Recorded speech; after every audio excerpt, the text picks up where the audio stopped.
husband and I graduated from college and got our first apartment, we were on such a strict budget. This is one of the dinners that we would make a lot because it reheats well and it also makes a lot for not a lot of money.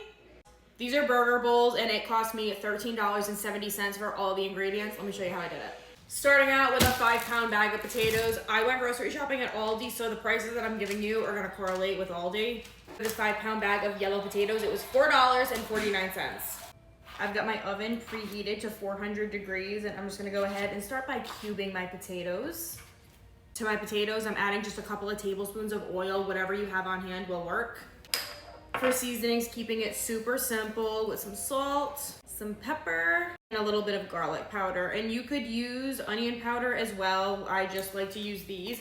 When doing these meals, I never add in spices or oils to the grand totals. But what I will say is if you don't already have salt, pepper, garlic powder, onion powder on hand, Walmart and Aldi both have a great selection of spices. Usually they're ranging between like 99 cents to $1.20, I wanna say, for a bottle. My oven set to 400 degrees. I'm gonna go ahead and pop these in because these gotta get started cooking and we're gonna work on our beef. I've got 1 white onion here. Now at my Aldi, onions only come in a 6-pack and it's $2.99 for a pack of 6. So 1 onion, 50 cents. For my beef, I'm gonna be using 1 pound of 85/15. This just happens to be organic. I don't always get organic, but Aldi always has really great prices on organic. So for 1 pound of beef, it was $5.49. I'm gonna brown my beef and I'm just gonna be adding in a little bit of salt and pepper. Once the meat is about 75% of the way cooked, adding in my onion. All right, the meat is done, so I'm gonna shut it off. And no, I'm not draining that, but if you would like to, you could drain it. Potatoes gonna head start baking at 400 for 20 minutes, and now we're gonna go in with some cheese and assemble the whole thing. This is a 12-ounce bag of shredded cheese. You can use whatever kind you have. I'm just using our favorite. So I'm gonna add in half of it to the potatoes.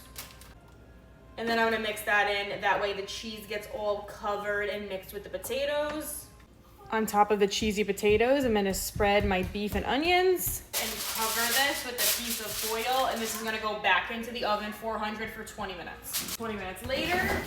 And now with the rest of the cheese, sprinkling it evenly over the top. And back into the oven it goes for 10 more minutes or until the cheese on top is nice and bubbly and melted. The recipe for the sauce, half a cup of mayo, a tablespoon of mustard, 2 tablespoons of ketchup, and then you get that perfect color. This makes 6 very large portions and I drizzled that mayo sauce on top that we made. If you guys wanna see more meals like this, let me know because I can make a whole series out of this.